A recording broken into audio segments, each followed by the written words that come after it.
ప్రభుత్వం వచ్చింది కదా, ఎలా ఉందండి? కూటమి ప్రభుత్వము పూర్తి స్థాయిలో వైఫల్యం.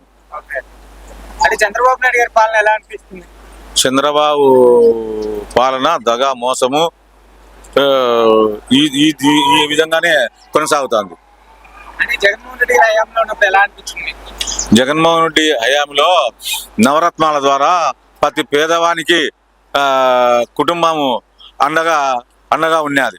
వారి యొక్క స్థితిగతులను కోసం, వారి యొక్క పరిస్థితులను బట్టి, వారి అవసరాలను బట్టి ఖచ్చితంగా ఆయన నవరత్నాల ద్వారా ప్రతి పేదవానికి రేషన్ కార్డు ఉండే వారికి లబ్ధి చేకూరుతుంది. ఈరోజు ఆయన లేని లోటు స్పష్టంగా కనిపిస్తున్నది. ఏమి చేసిన కర్మ మనము దేవుని ఇసిపెట్టేసి రాక్షసుని దొరకచ్చుకున్నాము అనేది విధంగా చంద్రబాబు రాక్షసునిగా చూస్తున్నారు. అంటే జగన్మోహన్ రెడ్డి గారు 5 సంవత్సరాలు పేద ప్రజలను మోసం చేశారని అంటారు కదా. జగన్మోహన్ రెడ్డి గారికి ఇప్పటికీ పేదల గుండెల్లో పూర్తి స్థాయిలో నిలిచి ఉన్నాడు.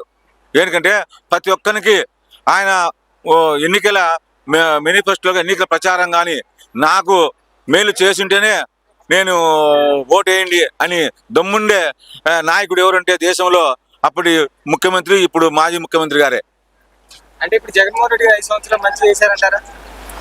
జగన్మోహన్ రెడ్డి గారు 100% ప్రతి పేదవానికి, ప్రతి కుటుంబానికి, కులాలకు, మతాలకు, పార్టీలకు అతీతంగా అన్ని రంగాల్లో చేదోడుగా ఉన్నాడు.